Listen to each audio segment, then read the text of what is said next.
How you doing? This is Freddy Rodriguez. And I'm Wilmer Valderrama. Welcome to Dos Amigos. Today, 3 amigos and amigas. Yes, numero tres. Could you, introduce our incredible guest today? Well, let's see here.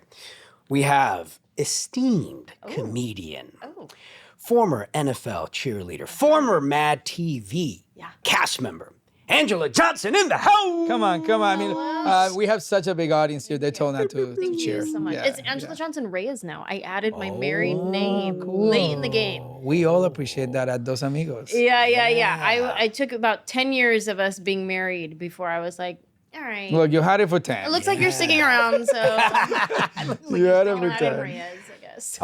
So, here at Dos Amigos, we love asking the way back questions. Yeah. Like, where are you from? Where are your parents from? Yeah, I'm from the Bay Area. Yay! Born and From the raised Bay. San Jose. San Jose. San Jose. My dad grew up in LA. Yeah. And funny story, when I first moved to LA to pursue my dreams to be an actress, if I would get lost going to auditions, and again, this is before, GPS on your phone. This was the Thomas Guide and everything like that.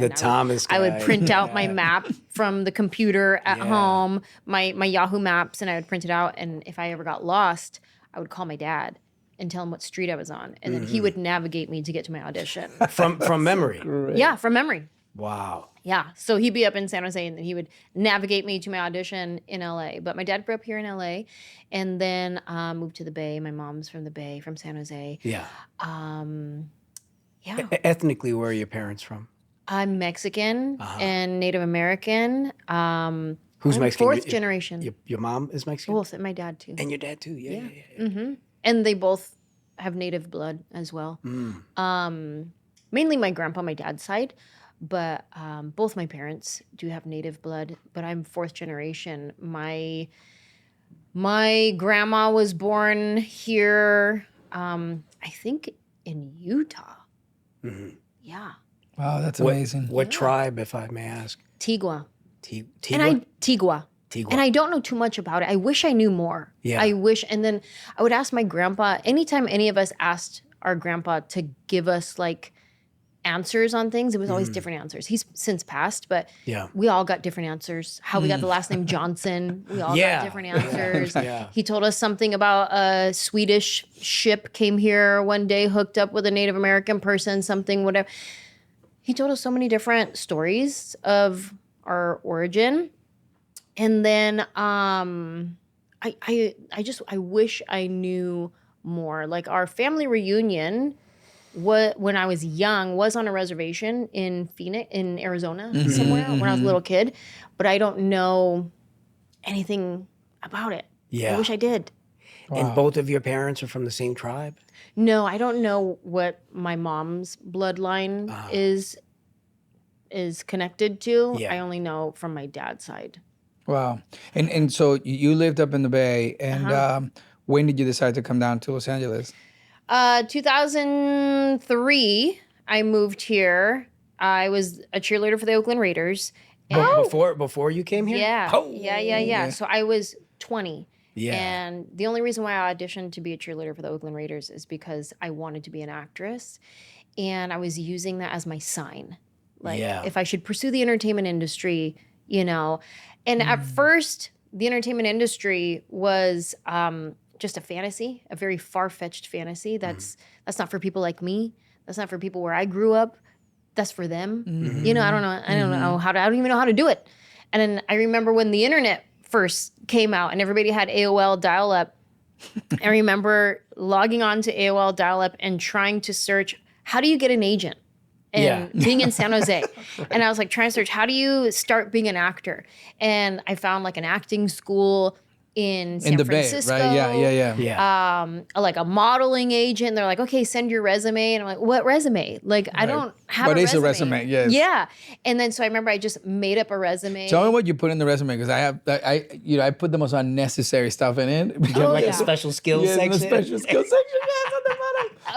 How did you fill your up? So my first resume, before I knew anything, I don't even know, there was not even a proper like structure to it. It was just like what school I went to, and then any kind of acting. I wasn't even in an acting class in school, but I just like made up stuff and put on there. I was like, I can do this accent.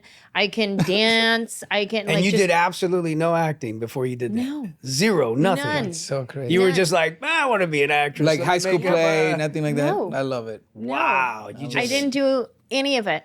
And I remember I printed, it was like in purple ink, and I printed, I was like, let me at least make it I'm gonna pretty. stick out. Yeah. And I just mailed it out to a bunch of people. Of course, I didn't hear back from anybody. And so I end up having a friend of a friend at the time who had moved to LA from San Jose, and she was in a Ross commercial, and she was in an NSYNC music video. She was doing it. She was a star. Yes. Oh, I knew somebody famous. This is just like, how do I do? She's the girl who's holding up the Ross shirt. Bro, I cannot wait to Oh, tell you. yeah. I have such a similar moment too. Oh, yeah. And I remember I get on the phone with her one day, and I was like, hey, I want to do what you're doing. Like, how do I do that? Yeah. And she was like, okay, well, if you ever move to LA, I'll help you. I'll help show you the ropes. I'll help you get started. Oh, yeah. And I was like, all right. Now it's like I have an actual Path. You have some kind of beacon. You have a something to follow. Exactly. If I want to, like, I've been trying, but I don't know what I'm even looking for. But now I have a girl saying, well, if you come out here, I'll help you. So right around that same time, I ran into an old friend who I grew up doing Pop Warner cheerleading with since I was 8 years old, and I hadn't seen her in years. And we were at some club, we were dancing, and we're like, oh my God, how you been? And she's like, oh, I'm a Raiderette now. And I'm like, oh, good for you. And she's like, we have tryouts next week, you should come. And I was like, oh no, that's not really my jam. And of course, because I'm like tomboy, you know? And when you think of like Raiderettes, you think of like sexy, pretty, and I'm like, I'm good. Thanks. And she was like, no, you should come try out. And I started to think about it. I was like, you know what?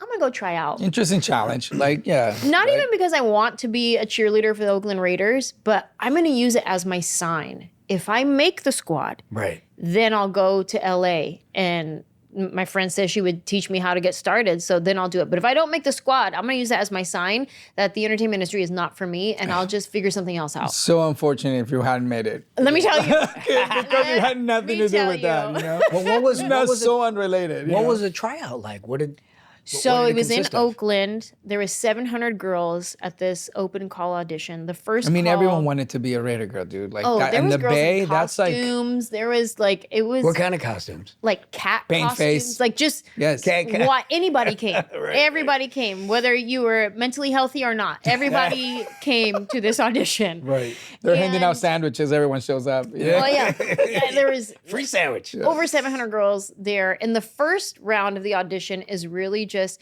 you stand on a stage with like 20 other girls at the time. They break it down in groups. And then one at a time, you like step forward and you answer a question, and then you step back, and that's it. That's the whole first call. And then so I made it past that round. I'm like, oh, okay, great. This is good. And the next round was you had to learn a routine and perform the routine in front of judges. Now it's down to like maybe 300 girls. Now, did you have any dancing experience? You're like... No, other than the Pop Warner cheerleading. I had rhythm. Yeah. I could dance. Yeah. You could probably remember choreography and synchronize stuff. Exactly. But I didn't know technical dance moves like pirouettes. Yeah. And, you know. But that job is given to that one person that can do it. Everybody else can do the dance. So you know? the dance routines that we're doing in Pop Warner are very like stiff. I'm a cheerleader, you know, and this was more like pirouette, turn, flip your hair. Yeah. And I'm like, oh. It's a performance. Oh, yeah. And it was a whole different vibe from what I grew up doing. Did you feel like you were getting in character too? Like, were you like somehow embodying something else? It was one of those like, fake it till you make it type think about the things. contrast, right? You're like, oh, I'm kind of like a tom girl, that, you know, I don't know about that. And then all of a sudden something else wakes up and you like play it. Yeah. I think it was, I knew I had rhythm. I couldn't really do the move that she was teaching. We were in this like banquet hall of a hotel, and there's a stage, and the choreographer's on stage with her Britney Spears microphone, and she's like teaching us all the choreography, and there's like 300 of us trying to learn it. And they're doing, you know, like turn and flip your hair and all the thing. And I'm just like, well, I have attitude, and I have like, you know, I know how to sell it. I have personality. I know how to work it. So I was just working it. And I was like, well, whatever. I could flip As my long hair. as I enjoy it, I think. Listen, I can flip my hair. I probably won't spot where everybody else is spotting, but you're going to see my hair. Right. But that's what they're looking for. They're looking for that comfortability, that confidence. Yeah. The steps are the steps. You can learn that. Nobody has enough time to learn them anyways. You know, they're just looking for like, who is just enjoying it? Who's having fun, right? It's a little bit of that, but also you gotta be in line with everybody when you're doing the performance in front. You gotta know what you're doing. So there was definitely that moment of the choreographer coming off of stage, weaving her way through the 300 girls and coming up to me and saying, clearly you have no dance experience. No way. That was her first comment to you? You have something that cannot be taught. Yeah. And I knew exactly what she meant. She was right. I didn't have dance experience. Yeah. And she was also right. I do have something in me. And I know it. I didn't have acting experience from high school. I didn't have it, but I knew I had something. I knew I had something to offer. I knew there was something within me. And I ended up making the squad. And I remember when they called my number. I think it was like number 89 or something. I forget. But I remember they called my number that I had made the squad. And my first thought was not, oh my gosh, I'm a cheerleader for the Oakland Raiders. Like, I made it. My first thought was, I'm going to be an actress. I'm going to go to LA. Oh my God. Yeah. I'm going to be an actress. This was my sign. And so I did it for 1 year. We went to the Super Bowl that year. Oh like, God. what a year to pick to be a cheerleader for the Oakland Raiders. So good. The very next weekend after the Super Bowl, I came home, I packed up my room, and I moved to LA. And my little station wagon, my hand-me-down station wagon that my mom gave me, I packed up my room, drove to LA the very next weekend after the Super Bowl. And my friend kept her word, and she helped me get started as an extra. I was an extra on Friends. That was my first. Oh, yeah. Still to this day, it's my favorite job I've ever had. So walk us through that experience. Oh, Being it's an extra a on magical Friends. experience, let me tell you. Yeah. So my friend, she kept her word, and she's like, okay, this is what I want you to do. I want you to go sign up at Central Casting and to go be an extra.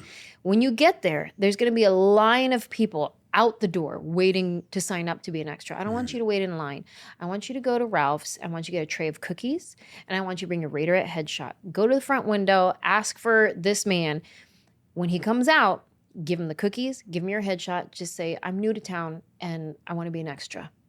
That's it. That's all you need to do. No way. And immediately I start thinking like, oh my God, people have told me about casting couches. I'm not trying to be that girl. Like, what is this? What are these sleazy cookies you try to have me drop off? What do sprinkles mean? Is that code for something? No, thank you. Sleazy cookies. But you know what? I got to tell you something. The cookies was a real thing, dude. Because all of us brought cookies to casting directors, to agents, to that was a thing. I remember I brought cookies to like an agent before. Damn. So she knew what she was knew the doing. inside, I had no clue. like, I show up, I do the thing. There's a line of people out the door. I'm like, oh my God, she was right. I'm walking past people with my sleazy cookies, and I'm like, oh my God, they all know. Like, they're all judging me right now as I walk past them with my cookies, and I go inside. I ask, is Sam here? I don't remember his name. Is Sam here? And she's like, yeah, hold on, he'll be right out. This guy comes walking out from the back offices, and he's wearing a Raiders hat. No. And I'm like, oh, hello. This is for you. And it's my Raiderette headshot, and we're fresh off the Super Bowl, like a month ago. Yeah. We were just at the Super Bowl. Immediately, he's like, Raiders, no way. Oh my gosh. And we start talking about, Raiders stuff. And he's like, oh my gosh, so you're here? All right, great. Give me your number, blah, blah. Next week, he calls me. He's like, hey, I have a spot on Friends if you want to go on Friends. I'm like, oh, my favorite show in the whole wide world? Yeah, I do. I do want to be on Friends. Thank you so much. Yeah. And so I go to be an extra on Friends. I don't know what I'm doing. It's my first time being on the set of an actual TV show. I don't know anything. Like, my friend's trying to prepare me, like, okay, this is what you do, like live audience, the whole thing. It's a monster, it's a roar. Like, what it's gonna be like. Just know your place. Don't be trying to talk to everybody. Just, she's giving me all the tips that she can give me to prepare me. And then at the time, I don't know if you guys remember this, the hustle to try to get your SAG card, but it was like being an extra. You get your non-union voucher or your union voucher. And you had to get like 3 union vouchers in order to join SAG, right? Right. But so all these non-union extras were waiting for a union extra to not show up so that they could get their voucher. So that's how it worked. So if this union SAG extra didn't show up, now we have an extra SAG voucher for somebody. And so people would get it. And it's usually whoever the AD liked the most, you get the SAG voucher. Once you got 3 of them, then you got to join the union. Yeah. Well, this guy put me in the computer system as a SAG extra. So immediately I just started getting SAG vouchers right away because he just hooked me up. Oh, no way. And then I had all these extras trying to learn from me, going, how do you get to SAG? How do you get a SAG voucher?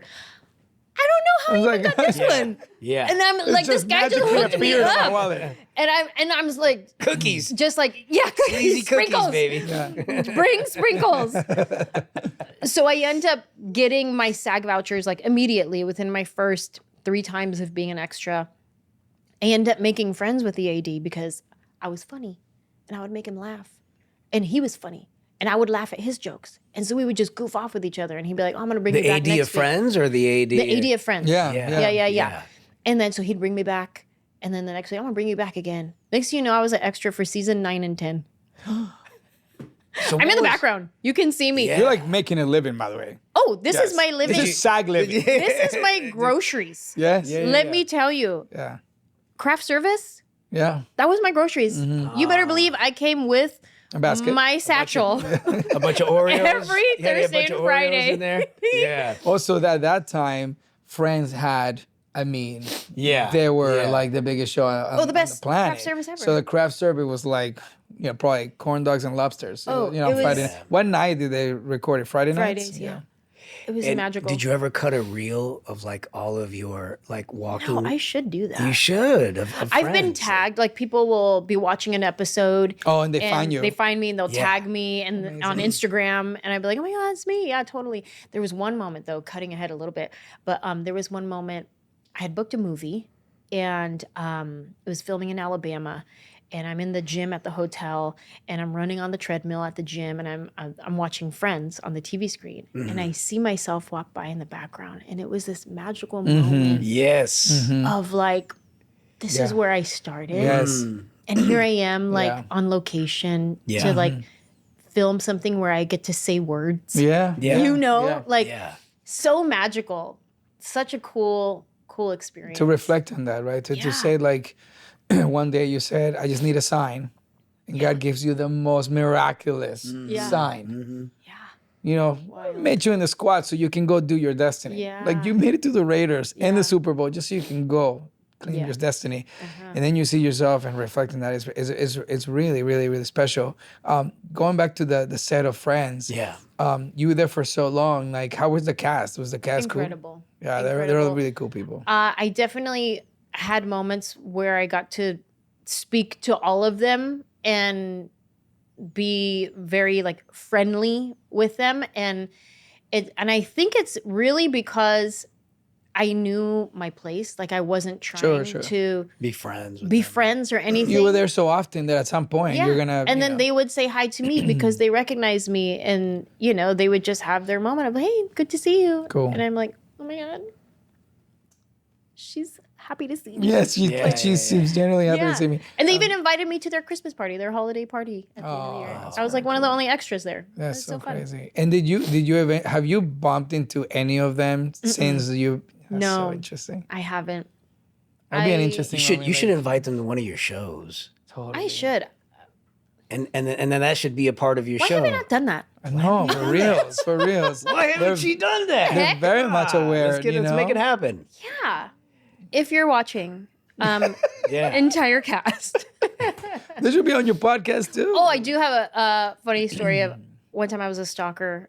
Okay, carry on. that time. Carry that on. time. Yeah, Carry yeah. on. When We're you were a very stalker. excited to break news. One here. time I was a stalker. I do Yeah. have a comedy special called Technically Not Stalking, but that was about my husband. But Marta Kaufman, one of the creators Yeah. of Friends, one time I was driving in Beverly Hills and I saw her getting out of her car and walking into a 7-Eleven.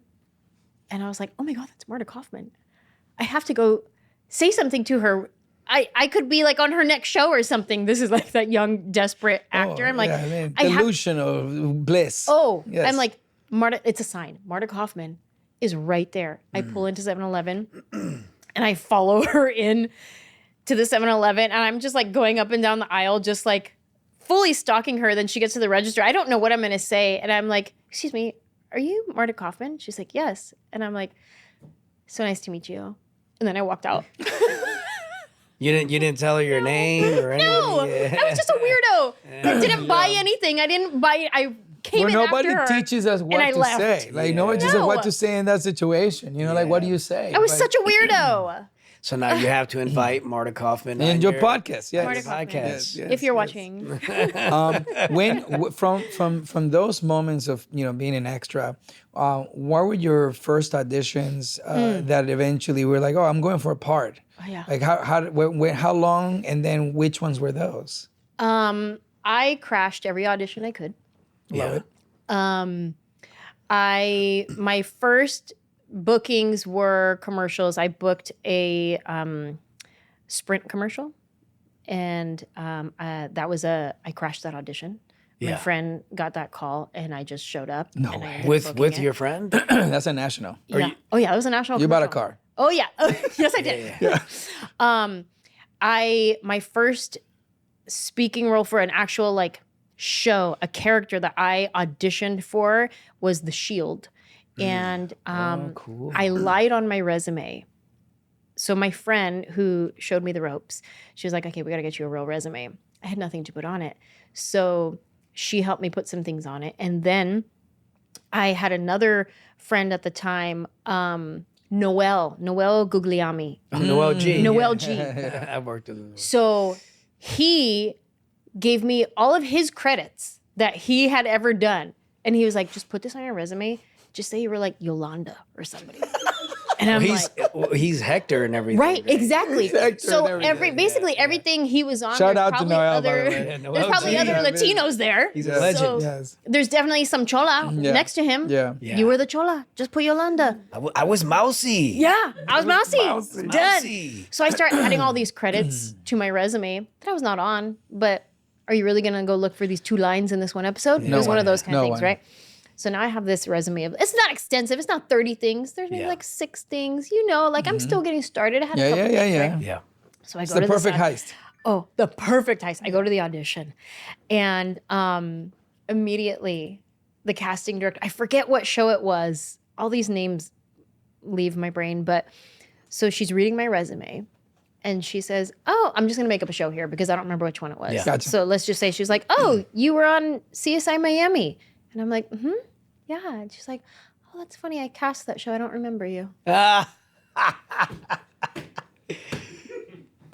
Oh my God! Why? Why have you forsaken me, Father? Yeah. Okay. And I just go, that's weird. But did it say like the actual episode you were on? No, it just said the show and my character, I think. Yeah. I mean, but at this point, it's like do you gonna remember everything you cast? Yeah, it's 23 episodes. Yeah, listen. 10 seasons. Just relax. like- Just yeah. chill. Yeah. Did you get the part? I booked it.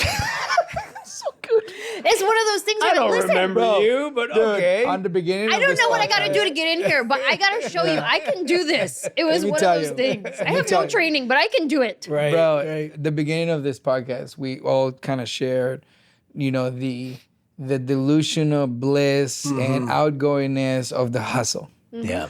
And we talked about those moments where we just kind of hacked the game a little bit. Yeah. Yeah. And in order to hack the game, you have to be foolishly just optimistic about the fact that you are the chosen one. Come on. Yeah. And that's something that like we all kind of, you have to possess if you're gonna enter like the 5% of working people, Yeah. And that story reminds me so much when we talk about like I used to go to Backstage West and go to the agent submission only auditions because we know those were the good ones. Yeah, you know? exactly. Catacalls were like, here we go, but like agent submission. So I'd show up and I would memorize my auditions. I memorized from like people's shoulders, and I just write. Because you didn't get the sides. Because I didn't get the sides. I don't have an agent. So like I look down and I just like I'm like, okay, and I'm like, okay, he's going in. I'll go to this one page. Okay. And I just memorize. And then I put like, Smiths and Associates. Because I thought it was like a very Caucasian. And then in the number, I like put my pager. Ooh. Because I had no lines. I was like, Wow. yeah, it was pretty crazy. So you reminded me of that moment because that's like sometimes, especially we have to be scrappier. You know, also like we're not gonna enter through the front door. Yeah. You know, and none of us really enter through the front door. We have to kind of bullishly get optimistic and get there. And those stories are such good reminders for us, even where we are today in our own careers, in our own lives, where we may take for granted, or we may get jaded, or we may feel bummed about something, or the colors of your dream start to look a little muted. They start to pale a little bit. It feels routine, right? It feels, it's a little bit of that.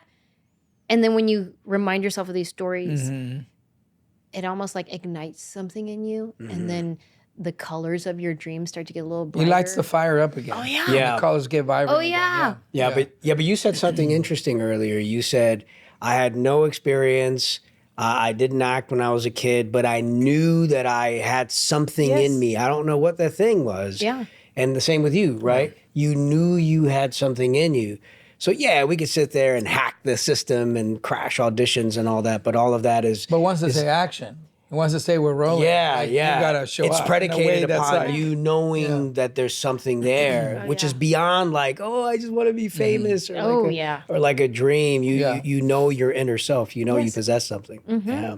So you booked a bunch of guest stars, and then A few guest stars, and then you landed what? So I was went from an extra to a stand-in on a different show. Yeah. So the AD, once Friends was done, he left and went to this show, and he brought me with him. Can you say what show? Yeah, it's called Love Inc. and it was on UPN. Loving? Love Inc. Like Love Incorporated. Oh, Love Inc. Yeah. So it was like a dating service show, right? It's a sitcom. Yeah. And so I'm a stand-in now on that show. And that's where, so The Shield came after this because this is where I got my actual first speaking role. And I was a stand-in for the entire season. And the very last episode, they didn't cast one of their co-star roles. And the cast said, well, what about Anjelah? Yeah, she's always saying the lines. What about her? Why don't you give her this role? And they're like, okay. And that's how I got my first speaking role. I didn't audition for it, but that's how I got my first speaking role. But also, you know, one thing to explain to everyone who doesn't understand what a stand-in is another performer who has the job to kind of prep the scene before the actor comes in to perform. So they stand on the mark that the actor blocks when they rehearse, you know, and they technically recite the entire scene. Some stand-ins, you know, choose to perform the whole scene for when by the way, the cameras are not rolling, but they're performing the scene with the other stand-ins to make sure the that cameras can practice, the lights can get their everything. Yeah. So and sometimes they ask you not to perform. Oh, sometimes they would be like, don't say they don't want lines. you to, they don't want you to like perform it. And then some, they would just let you have your moment. Right.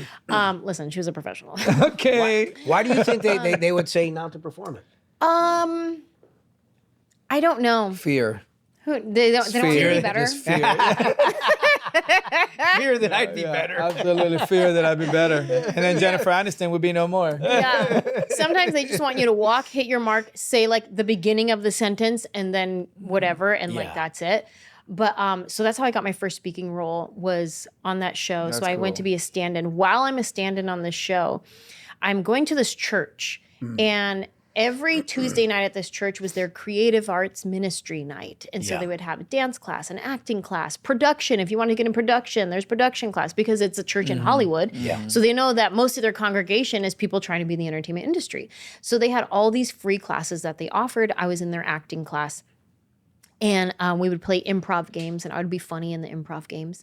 And then there was a woman who was there who said, hey, do you want to come take my joke writing stand-up comedy class? And I was like, I don't know, is it free? And she was like, yeah, it's just in this room over here. And I'm like, oh, okay, sure. So then I leave the acting class and I go to the stand-up comedy class. And that's where I first start writing jokes. And I remember at the time, I was like, yeah, I could probably do that. I do this nail salon character. Yeah. I'm sure I could make that into a joke. And she was like, nail salon jokes are so hacky. Everybody has one. Stay away from nail salon jokes. I love it when people say that. And I was like, you know what? But I don't know if anybody does it like me, though. Yes. Right. That's right. I think I'll still do it. And I took this class. And at the end of the class, I think it was like a 2-month class every Tuesday night. Our graduation was we had to perform at a real comedy club. And it was a bringer. Everybody had to bring 10 people, right? So everyone in the audience knew this is a graduating stand-up class. They knew, just laugh. Even if it's not funny, it's a warm room. Yeah, of course. We all wrote jokes, and the teacher went through everybody's set, and she picked your 5-minute set. From everything you wrote in these past 2 months, she picked your 5-minute set. And then when it got to me, she said, just do all your jokes. So I had 12 minutes. Yeah. So I go on stage, I do my joke, and my closer is this nail salon bit, which at the time looked and sounded a little bit different because the ending of that joke was a callback. This new thing I learned called a callback in my class was a callback to a joke I did earlier where I talk about me being an extra. I wrote a joke about me being an extra and how my parents were so proud of me. And so the end of the nail salon joke ended with me calling my mom saying, this girl's talking, the nail salon lady's talking about me. She goes, oh, she doesn't know who you are. Show her who you are. And then I get up and I just start walking silently back and forth because that's what I did as an extra. So that's my, I'll show you who I am. So good. Oh, amazing. So that's how that joke ended. It's very good. Sorry. Thank you so much. Good. It's very good. Should I bring it back? I think I'll bring it back. It's very good. I think it's so good. So I did this stand-up comedy class while I'm a stand-in on this show. Then the show gets canceled, and my friend, the AD, who basically just took me to every show he was on, now he's not on a show, so he doesn't have any work either. So now I'm on unemployment, and I'm waitressing at whatever restaurant I can waitress at. And I'm doing stand-up comedy, kinda. Like, I didn't want to be a comedian. I wanted to be an actress. Right. Mm-hmm. So every now and then I would go do like a 5-minute set at whatever bar, whatever laundromat, whatever, you know what I mean? Mm-hmm. But I didn't want to be a stand-up, so I wasn't like pursuing it. And this is around the time when I have no agent. Mm-hmm. I don't have any auditions coming in. I'm waitressing. I'm on unemployment, and now I'm at the end of unemployment. Unemployment checks run out. I don't know if everybody knows that, but they don't last forever. It's not a bottomless pit, No. So unemployment checks are done.